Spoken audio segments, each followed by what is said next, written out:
Hey, everybody, and welcome back to my YouTube channel. Today, we have a very interesting topic that a lot of engineers are interested in.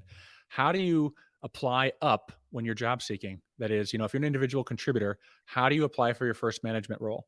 And if you're in an engineering manager role, how do you go from that to director without having that experience? To guide us through this process, I have a very special guest with us here today. We have Nader Mowlaee, and he's an engineering career coach, and he specializes in helping engineers career climb through their resume strategies, interviewing strategies, and their LinkedIn profile.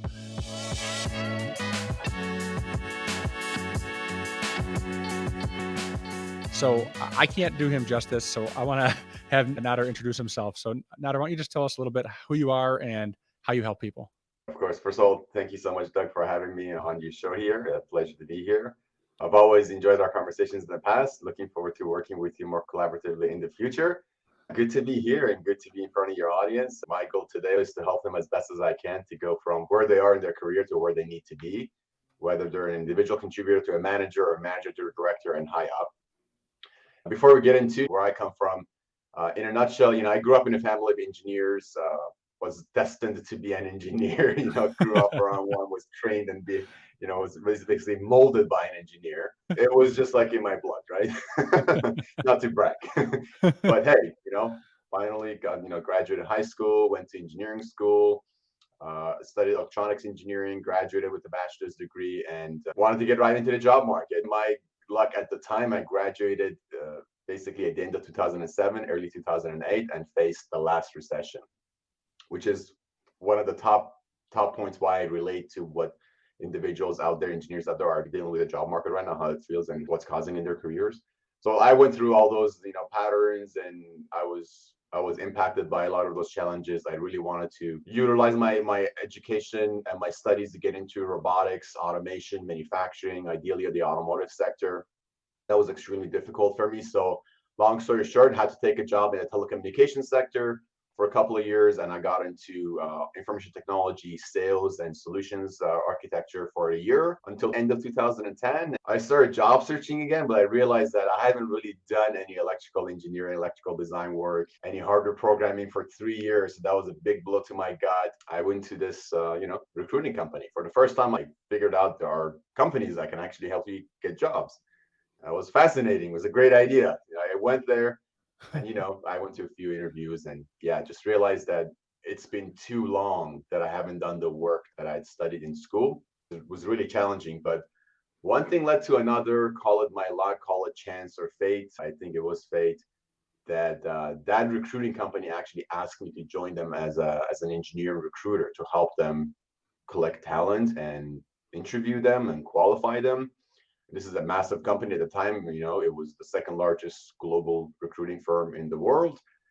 I got amazing training. I gave a lot back to. I was the only engineer in the office. So again, long story short, not to brag, but within the 2 years that I was there, I was their top recruiter in the office, actually in like Eastern Wow. Central Canada, within a few different industries within engineering. I guess I heard the call. I heard my calling and just like left and started my own business. 6 months later. So from 2012, after leaving the corporate recruitment world till 2020, right before the pandemic, I continued recruiting in Canada. Got married, moved to the US, continued the same thing in the US in California. When the pandemic happened, I stopped recruiting so I can full-time pursue my passion, which was in coaching engineers and just helping them with the topics that we're going to discuss today. That's where my heart is: career skills development, and also, life skills development, which is the foundational level of success for all engineers out That's a great introduction because that really, there's a lot to unpack there. Before we move forward, I have tons of questions, honestly, but I'll keep it focused and concise. First question is, when you were in recruiting, when you were working at that large firm for 2 years, do you feel like engineering, your engineering background, your training, your engineering logic, do you feel like that helped you as a recruiter? Did that give you any advantages over the people that didn't have that background? there. It was the primary leading advantage for me. And for me, it became like other people's lack of technical knowledge, although at the time it wasn't fair for me to expect them to have the same knowledge as I did. And I only had a bachelor's degree. It wasn't like I was a PhD. But that became like a frustrating point for me. Like more than half the times they didn't understand what they're talking about. So I had to explain things to people that were more senior than me. I had to explain things to account managers, to account executives, and they're piggybacking on me. They were leaning on me. So from the first few months, I was going into side rooms and presenting stuff to them. Oh, That's when I started coaching. I started coaching other engineers and okay. showing them that if you go into a meeting at Magna Automate, the Magna was the first, first level integrator, tier one integrator for Ford. This is back Okay. in Ontario, in Canada. This is the project that's coming up. This is what they're actually developing. This is a sub-assembly. These are the components. They're looking for these mechanical engineers. They're probably going to need drafters. They're going to need technicians. So I would map everything out for them, just kind of like, I hate to say effortlessly, because again, I don't want to brag or sound egotistical, but like these are the things that were coming to me naturally based Yeah. on what I had studied. I've designed robotics arms in the past. Again, I grew up around my dad. I've been in so many factories, so many It's in the production blood. plants. It's in the blood. I knew this stuff. It's like you know what you're talking about. So then I would go to plant visits. I would tour companies. I would be the person taking notes. So I'm this young That's 24, awesome. 25-year-old going out with like 50-year-old account managers who have been doing that for 20, 30 years. I'm the one taking notes and I'm mapping things out. So I was getting cues and signs. And at the time I was too young. So a lot of frustration built up in me. And, I would really wanted to be an account manager, but I wasn't qualified for it. All that led to my success and my ability to help other people, becoming a corporate trainer. I became the LinkedIn trainer for the company and all that stuff. My passion and my skills in coaching just kind of like came into the picture. And all that led together gave me the confidence that I needed to pursue entrepreneurship in a couple of years. I think what I find most interesting as I've gotten to know you is that, and then you hit it on the head when you just described your experience here a few moments ago. You were doing this coaching, just to put this in perspective for our audience. This was before coaching was like a household thing. Like in the last few years, like everyone's a coach. There's a coach that's going to teach you how to master your gaming skills in a specific game. Like there's so many niche coaches out there. And you were doing this before this was a thing. You were doing this before everyone had like 8 social media platforms that they were all glued to. And it was a different world back then. I guess I'm just curious. Did you see this as a booming thing back then? Did you see this as an opportunity to help people? Like, what compelled you to really go down this? Helping people and coaching is definitely something I've been doing like since I was 15 years old. So I grew up practicing martial arts since I was like 6 years old. I started karate and then I got into kickboxing. So basically I got my karate black belt. I was like 12. And then with that, I went to kickboxing and got a black belt in kickboxing at 15. So with that, I was already like an assistant instructor coaching and like training people Yeah. class since I was 15, 16, 17, 18. So I was already a coach or, again, assistant instructor. I was leading classes in sports, but then I played rugby. I got into boxing. I got back into kickboxing and Muay Thai. So naturally with all those on the sports side of things, I Mhm. was I was helping people. You get it's such a good feeling, when you help someone. So I agree. that I'm I with already you. had, just wanted to help people. But yeah, no, absolutely not. I did not see coaching as a career. When I graduated, iPhone 1 just got released. Like Steve Jobs was still Same, alive. same You know time. what I mean? So it's like Yeah. exactly, you and I graduated pretty much at the same year, same time. So when I worked in telecom, the first product that I was supporting was the first iPhone. So it's like Facebook just released, it's like these are Yeah. brand new things. So yeah, there was no social media. I didn't grow up really with that in that realm, or having smartphones and things like that. Coaching for me was corporate coaching. I experienced it in the corporate world, in 2008, 9, and 10. So when I was in IT, our corporate coach, we actually had a corporate coach, Jody. So Jody was the person that I really looked up to, Hmm. and helped me a lot. And he just really helped me understand who I am. So beyond helping me develop sales skills and Hmm. communication skills and presentation skills, he just helped me understand you can actually help people and develop additional skills as a trainer, as a mentor, as a Yeah. leader. That's when I started going to all these events and shows and just putting myself out there. I got into reading a lot, journaling, and that's naturally my journey started there. When I got into recruiting, it was like I was already kind of like prepared for it. I had enough training and exposure that gave me adequate confidence to step into those shoes and say, okay, guys, You don't know what this company does. You're telling me you need a senior electronics engineer with experience in embedded hardware skills, this stuff, but do you actually know what you're talking about? It's like you don't. Let me tell Mm-mm. you. So ultimately, I became the guy in that office that got the hardest position. So we used to call them the hard to fill positions, very senior roles, leadership roles, highly advanced technologies, very scarce skill sets that even I had to go and figure out. Well, like this equipment, I don't know what it is. Like, ain't nobody gonna figure out what this is. I need to go and figure it out. Yeah. Right. So that was the kick I got out of it. I'm like, I'm actually learning new engineering stuff, like this massive broadcasting equipment, which is being sold to all these defense companies. Here's a company, Harris Technologies, L2 Technologies. They make all these broadcasting communication equipment. The project's being subcontracted to us. This is going to be a DoD contract. I'm just getting goosebumps telling you this right now. I know Because this this is is like super cool. I'm like, they use this for planes to communicate with each other. I was like, holy, yeah, this is so the engine exciting. nerd So in you comes out, right? that's the nerd in me. Is like, give me all these projects. That's been my journey since then up until today. One of the things I do brag about is like, I can tell you what every engineer does out there in every industry, in every company. You tell me a title, I'll verbalize the job description. I'll describe what happens in a normal day in their life. And Hmm. that's 12 years of, recruiting and coaching and working with them face to face. That is a bragging right. It's like Yeah. I cannot build that for you, but I can tell you how it's built. How does that help you as a career coach? The level of clarity that separates me from my competitors. Again, I cannot do that for you, but I can tell you how it's done. I can give you examples of people who have successfully done it. I can tell you why someone has failed at doing that. I've coached nearly 1,000 people. So I think I've had over the last 12 years, like I'm at 907, Wow. 908, just over 900 clients. These are all face-to-face clients, right? So a lot of interaction like this. But I've probably interviewed like 5,000 people, Wow. because you speak with and interview a lot more engineers than you actually, those who hire you, pay you money, and you actually coach them. I only work with engineers. Proof speaks for itself. Yeah, I let the testimonials and stuff talk about the level of work that I do. I'm very, very niche oriented.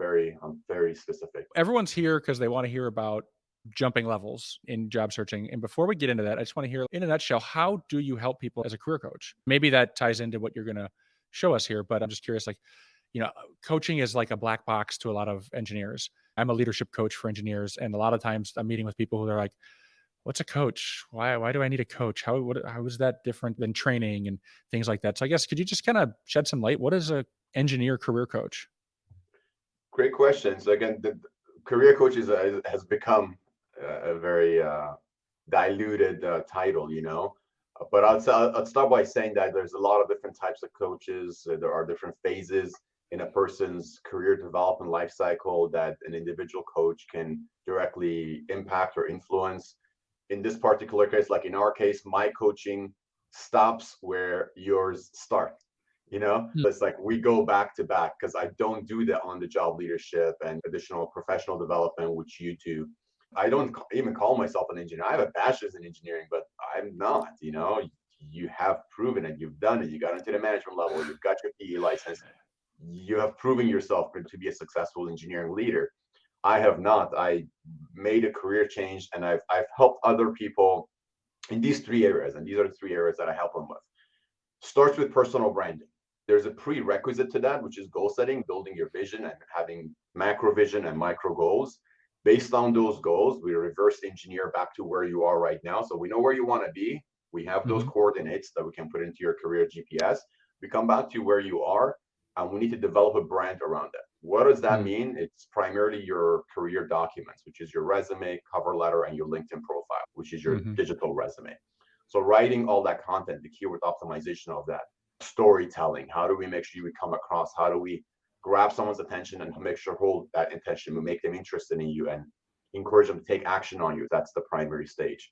Personal So there's branding. a lot of influence, I guess, going on here, right? There's a lot of, I'm guessing, with like job seeking human psychology, kind of how do you get inside the mind of the company? Is that kind of what you're talking about? Absolutely. Absolutely. So when it comes to goal setting, I would literally pick the companies we're going after, because as we go to the second stage, which is job searching, which is highly targeted, we have already defined who our targets are. We know exactly which companies we're going after. I normally pick 20 companies. That's more than enough often. So when we develop a brand around those companies that are very similar in terms of the product, services, and solutions, we go into stage number two, which is job searching. There's 10 different ways you can job search. We basically do two things. We develop our brand online. So now we actually start using LinkedIn to market ourselves, put ourselves out there, put content out there so we can attract and absorb people's attention. Secondly, we proactively reach out. So we directly network to connect with hiring managers and recruiters inside those companies, Hmm. inside those 20 companies. And that's that in a nutshell, that's it. That's our job search strategy. It's very effective among the pretty much the most effective is to go directly to the source, you know? As a former hiring manager, I worked as a supervisor, a team leader, a manager, and a director in all those roles. Earlier in my hiring manager career, it was very traditional. People apply for the job, you review their resumes, the hiring manager is actually reviewing them, and you're deciding, and you can kind of read in between the lines on a resume. Okay, this person doesn't have all the quite the same stuff, but I still think they're worth a shot. It was still kind of a human touch element to it. And from what I've found, my company grew very big. The company, and it was very corporate and global by the time I left. So many things slipped through the cracks. So many things went through so many hands. It was very dehumanized. There was 2 or 3 people that saw resumes for the positions I was hiring before I even saw them. So, like, God only knows how many candidates that were qualified didn't even reach my desk. These people that were before me in the line, they were not even based in the same city as me. They were HR clericals. Nothing against that, but, like, they didn't know what went into the unique niche engineering operations in my company in Milwaukee, in Wisconsin, when they're based wherever. I'd never even met these people. I just think it's so relevant because a lot of job seekers are really frustrated right now. And I don't get into job seeking, but I do have like experience in the backside. There was a time where we had a position opened and I knew a person that was the perfect fit for this. He had used to work for us and he told me he was looking. So I'm like, all right, let's create an opening. Let's get him back in here. I was so disappointed when he left 3 years prior. So it's basically a formality. Now some job seekers that might not like hearing that, but this was an opening created because I knew this person was available and he could get right up to speed. I gave him the inside track when we opened it. I was on board with this. My boss was on board with it. The other department managers were on board with it. So it wasn't like any politics at all. Gave him the head start. I gave him a link to apply online, and his resume never reached me, and he never got contacted. He didn't like lazily do it. He put a real resume together. He submitted it, and he was qualified. He worked at our company like years prior, and he worked in the role for 4 years there. And the resume never even reached me. I asked him, "Did you apply?" And then he reapplied. It still never reached me. This got dragged out so long because of the bureaucracy. Like he ended up not coming to work with us because he was just so ticked off about this, and he ended up working somewhere else. And it's just like this is kind of what it's become. It just keeps getting worse and worse. And even the pandemic made brought in a lot more politics and the bureaucracy is definitely there. And it's just the conversation in HR is now so diluted. I look at it like the job should go to the best person and the most qualified person and the right fit person. What really jumps out at me as we're talking about this, though, is, and I'll speak for the companies I've worked for too, firsthand behind the scenes. Companies just have really convoluted the hiring process all around. They're muddying it up. They don't have the right people behind the scenes to recognize the talent, to actually intake all the applications that are coming in, to define their roles clearly. There's so many times people think they're applying for this job, and then when they get the role, they're like, wait, this is not the job I signed up for. Like it's a complete different thing from what the job description said. I think that's just kind of the real problem is the onboarding and hiring process at companies just has really gotten sloppy to say the least and to put it nicely. So I guess just to kind of circle around to that, I feel like that's a big part of how you help engineers. I know a lot of job seekers don't know how to get their resume seen. They don't know how to get that interview. This It really process. starts with helping the wood, and this is where I get into the life coaching. The project that I'm launching soon, I started with the pandemic, and it was a lot of mindset and mental health and self-talk and spirituality. I've been working at home since 2014. I've been isolated and in a pandemic. I've been locked at home for a long time. So when 2020 happened, I'm like, I already know how it is. So I noticed that I'm strong at this stuff. Let me help people just not get depressed and overcome anxiety. But another part of it is just like, do you even know who you are?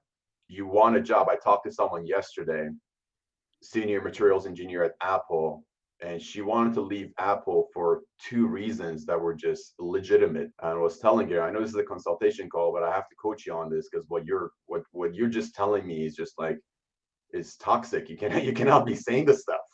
These should not be the reasons why you look for another job. I know you're frustrated, but you're letting your frustration and this stuff, these two reasons to get the best of you. So you're going to leave Apple for those reasons, I you bet a lot know? of people listening can relate to that too. If you heard yourself say some of the things you say when you're frustrated at a job, like you'd be like, "Who is that?" I wouldn't, but it's like you don't realize what you're so stressed out and you're so burnt out from these things. It makes you do a lot of uncharacteristic things, and sometimes it Yeah. leads to very costly consequences. It almost always is. This person was like, "Well, I wouldn't say that stuff in an interview." I'm like, "I'm sorry, but of course you would. You Uh, cannot trick me. Like I've had this conversation 3,000 times. Now I know I put you on the spot and you have to defend yourself, and I'm sorry for that, but like I had to put the fire out. Some of that stuff is triggering for me because I see you're literally falling off a cliff. I yeah, literally have to save you because I don't know if after this conversation, if you're going to quit your job at Apple tomorrow, and that would be a disaster. That would be on my conscience. If you come back and say, you know what, guess what? I quit. It's like, what do I? You know, everyone would want to get into Apple and they would love to have your multiple six-figure job. Why would you leave? Let's do other things. Let's talk to Doug. That would be a good client for you. You know, you talk thank to you, thank Doug. you. I do get into that too because self-control and self-awareness is key. Just understanding your emotional Yeah, triggers and how to not react. They don't learn these skills. They don't come natural to us, and they don't teach these skills in school. But there is intentional ways to learn it. I agree 1,000%. I just think your background is so interesting, and I want to make sure that our audience understands your background and your credibility and why you're so good at what you do and how you help engineers. With all that context in mind, why don't we dive into just some tactical advice here? How do you apply for your first leadership position if you don't have that background? How do you go from manager to director? How do you talk about that in your resumes and whatnot? Do you want to walk us through some real tangible tips here for people? Absolutely. I've titled this presentation Recession Proof Job Search Strategies because of, again, being in this economic time, being in a tough job market, whether you are or you're not, you still need to stand out. You still need to have the right mindset. You still need to improve your communication skills, especially as an engineer who, one of the things we've got for ourselves is that, hey, we are more technical. We are more introverted just like I am. I had spent years improving my communication skills. On average, communication skills may not be our top skill, so we need to improve it. These are the gaps that I've seen. These are the common challenges that I've had that I've helped other people overcome as well. True. Mindset, communication, and ultimately competition. As time evolves and as we go to more recessions, as there's more AI solutions, as just we evolve as a species and as the job market grows, uh, there's going to be more competition. So we need to Yeah. limit that competition, stand out based on how we job search and what kind of strategies and tactics we employ. So ultimately, that's what we're going to cover today, starting with the mindset. Now, anyone who wants a copy of these slides, you definitely can. So I'll send it to Doug, and it's a PDF. You guys can basically grab a copy of it. Awesome. I've already told you a little about me in the past, but in a nutshell, I'm very purpose driven. I'm very mission driven. I totally believe there's nothing greater than helping those in need. The reason why I became a coach ultimately and decided to just stop everything else and go all in is because I wanted to be the person that I needed when I was struggling as an engineer, when I was looking for an engineering job, and my dad was on my case, and I didn't get an engineering job out of school and disappointed him. It's like that was Mhm. psychological pressure. It literally took me to mental depression. I grew up seeing myself working as an engineer and it didn't happen. So I really wished later on in my life, I really wish I had an engineering coach. I had a career coach. I had someone that helped me do the things that I help with people right now. I saw that need, I see that need, and that's my purpose. And ultimately, the last 10 plus years, it's always been a matter of helping other engineers maintain their mindset and overcome the struggles on a mental, spiritual side, psychological side, or the stress really that are caused by job search failure and going through months of being unemployed, lack of income, losing their identity, being under pressure by their spouse, the way their kids look at them. I've heard those stories. I've literally sat down and listen to people, watch people cry in front of me, and they bring Mm. tears to my eyes because I'm hearing these stories. I Yeah. can relate to a lot of them. So that's why I do what I do, whether it's writing resumes, developing LinkedIn profiles, helping you figure out your identity, your goals, your vision, or help you perform better for job interviews. We really want to talk about mindset. And the first mindset I actually want to talk to you about is the mindset of the employer, mindset of the recruiter or the person who's interviewing you. Because when they go to that interview room, and that's where rubber meets the road, so to speak, and things are really developing for the employer. They've done all the work, whether you came through a referral or through an online application or someone put your resume in front of Doug's desk at work, whatever it is. Now you're sitting there in the interview room, and there are three different questions really in that person's mind that they want to answer. And this dictates how the interview flows. Number one is, can you help us? Basically, like, do you have the technical skills? Do you have the knowledge? Do you have enough experience to know what we do, what problems exist in this position, in this role, and can you help us overcome those problems? That's number one. So that's why a lot of the interviews start with like a technical questions, like going through your resume, making sure you have the knowledge. Where did you graduate from? What did you do in this job, in that job, in the other job? It's kind of like job related and skills related. And then as they move on and they figure out, you know what, yeah, you got the knowledge and skills and experience, good, let's move on. So normally this is interview number two. They go into more asking about, so why do you like this job? Why should we hire you? Why do you want to work for our company? Where do you see yourself short term, long term? This is where they're trying to figure out, do you care about us? Do you want to be here to collect a paycheck, or do you want to be here because you see value in the product we're developing? Because you've used our solutions in the past, because you understand the type of problems we're solving in the world and the impact we're creating. Do you know how we're changing people's lives? So it's really the big picture talk, the conversation there. Do you understand our company's vision, mission, and core values? Do you understand your professional growth path in this job? Do you really care about it? Or are you here just like most people who interview who just want to get paid? And as you continue to move on, maybe the end of the second interview, third, fourth interview, you get into the behavioral questions. This is where they're testing your personality, your character. Are you honest? Do you have integrity? Are you adaptable? Are you going to be a good fit into our company's culture? Are you going to be able to fit into the team's dynamics? Is your personality aligned with the personality of other team members? Do you have similar backgrounds? Are you very different? Yeah. Are you all of a certain age? And I'm bringing this in because it makes a difference. Whether Mhm. you like it or not, ageism is true. Just don't talk about it in an HR room. But this is where I want you guys to hear. If everybody here is 40 years old with two kids and you come in as a 24-year-old, you could be a 24-year-old genius. You can be freaking Oppenheimer. I don't care. If you're just way too different from the team that we have here, you're not going to get along.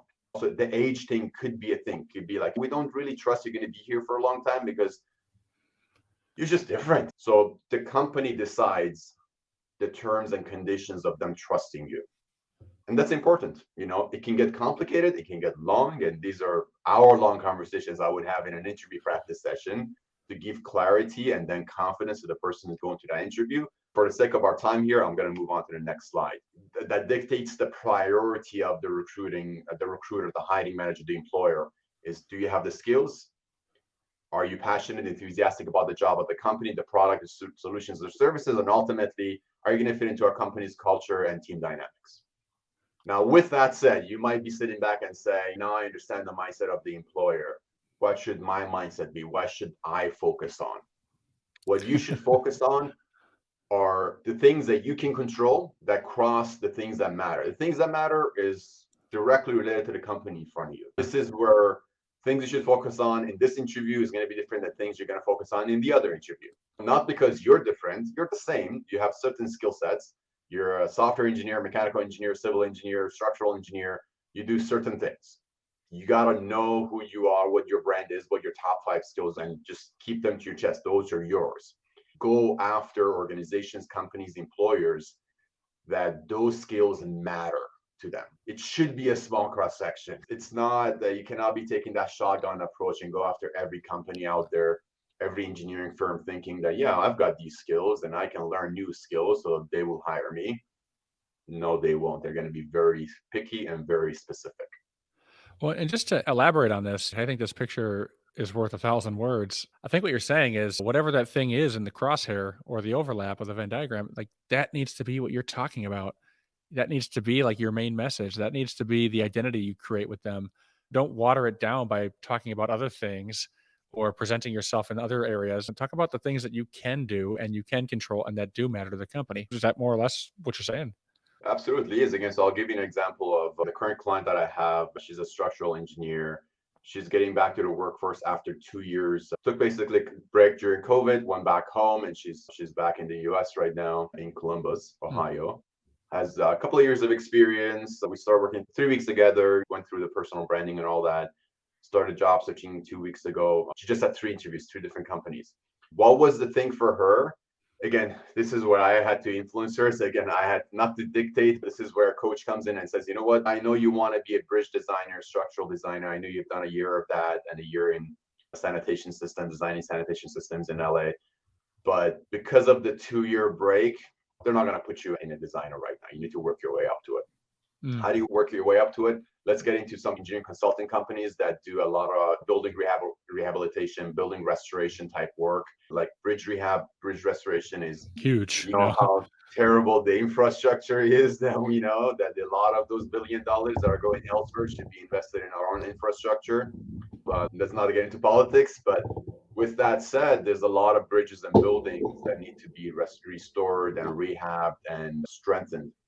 That's a great insight. There's tons of opportunities there. Like you can fall into a job in that area. But good luck looking for a company who's designing a new bridge. We have bridges that are falling. Companies are not going to be building new bridges. I think that's an Be awesome realistic. insight too, just to point out is that you're helping people see, okay, sure you want this job, but here's what your skills are.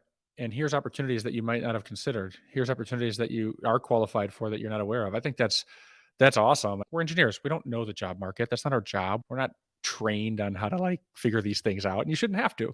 But it's a complex job market to say the least. That's amazing insight that you helped that person with. It's about creating that career progression path. Your next company will not be your last company.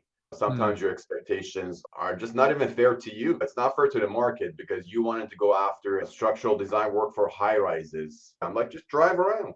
Find a high rise, there's a job for you. How many high rises are being built? Where do you see foundation being laid? But all these other buildings that you're not paying attention to, they also need work. They also mhm. need all this stuff. It could be the structural side, or it could be someone in a renewable energy sector as a mechanical engineer. It could be a chemical engineer, a Berkeley PhD that I'm working with right now, who's looking for transitioning from consumer packaged goods to battery, renewable energy Mm, storage. Okay, so why do you want to go there? So these conversations, you have to figure out exactly what are the skills you have. Those are the things you can control. And what matters are the problems you can solve with those skills. yeah. Have the skills, then don't go after building new batteries, you know? You've downplayed yourself, Nader. You're saying you're not an engineer, but you've taken an engineering approach to job seeking because you're clearly taking the most tactical and efficient approach to finding the right job. If you're struggling, follow gravity, follow the momentum. Where's the opportunity? You have these skills. And I like what you said. It doesn't have to be your permanent job. This is just either to get back on course or get back on route or build some skills you need for the next job. I think that's brilliant because I think so many engineers we're black and white. We just think of it like this or that. It's never what's that gray area in between that I should be considering. This is brilliant insight that I could see how you really help a lot of engineers get unstuck and get to the next level. I really appreciate you sharing all these insights on the show here. It's never taking that least path of resistance. That's the opposite of what a coach, that would be the opposite of what Doug and I would do for you if you're considering having a coach. It's like we actually amplify your abilities. We actually want to take you to the next step while avoiding the unrealistic and delusional ideas. I You like the know, way you said it better. like we're just saying the same thing, but it's like you want to work for Tesla. Why? Like, oh, this reason, that reason. They have nothing to do with Tesla. At least tell me you like cars. Please tell me you drive a Tesla. There has to be a reason. And like, what do you not like about it? Is the dashboard squeaking? Do you don't like the entertainment system? There has to be something. So I do take an approach of very product specific. Having worked with so many engineers, I understand who they are and what they do. I've actually helped people get a job as headrest designers, like seat designers at Tesla. But that Okay. guy does only the headrest, like where you put your That head. that is super specific. Wow. Are you thinking about it like that? Or, oh, I want to take a build Tesla. It's like, no, you're not going to be designing a Tesla. You're going to be Yeah. designing the door handle. It's That's it. funny it's funny you say that because I was just talking with someone the other day, and they weren't ready to work with me in a leadership capacity because they're kind of at a crossroads in their career. They're basically saying, I want to work at the, and they kept listing FANG companies. I want to work here, I want to work here, but I don't have this experience in leadership and whatnot. And I'm trying to go up, and I'm just like, well, probably not going to get in there. That's probably not the right path for you. You probably should be considering these other types of companies. But it's just funny because I see so many engineers get stuck in this, like a nameplate, the same as like just wanting to have the name brand shoes or something like that. Why do you really like that brand? It's about the right fit, and that's what you're doing with the job. Don't get caught up in the name. Find the There right you fit go. for you. Find where you Yeah. belong. I know these companies like the fan companies or Tesla, I know these are like career makers. They look good on your resume. Like, I hate that statement. Why do you want that? Well, it's going to look good on my resume. If you actually say that, anything like that in that category, those are deal breaker conversations because they would stay away from you. But you got to realize when you lost the interview. Mm, So a lot of interview practices I do, I'm like, that's it, done. But please don't ever say that again. So yeah. sometimes I brand people. I want this part to really hurt because then this is how you're going to remember it. Sometimes coaching, you have to be very direct with that person and realize what your mindset is just completely wrong. You need to know that you missed the opportunity right now and don't ever say this again. You're not doing anyone any favors by not telling them the feedback they need. You're all about transformation and getting them where they want to be, and Yeah, helping them see their blind spots. So no, I think that's great. I think we're all better off if we openly receive that feedback instead of get annoyed by it or hurt by it. It's about sure, development, sure, about moving forward. sure. Unfortunately, most people don't welcome that type of feedback. It's on the coach to deliver it in a softer way. That's what makes Doug's and my job difficult. So sometimes, again, I interrupt people and I tell them, I'm like, I will interrupt you if you say something wrong, because that moment, that's going to be the trigger that's going to allow you to remember that in your subconscious. Otherwise, like the best analogy you use with just the brand, you want something, you're saying things to say it because it makes you feel good, and you're looking at things one-sidedly, and it just really doesn't matter. Like the employer doesn't care about that. As a matter of fact, they don't like hearing that stuff. Hey there. If you're finding these insights helpful, make sure you watch part 2 of my interview with Nader, because that's where he's going to cover how to build your resume and how to deliver the perfect interview. And he's also going to explain how to optimize your LinkedIn profile and use LinkedIn DMing to create opportunities through cold networking. You don't want to miss these tips.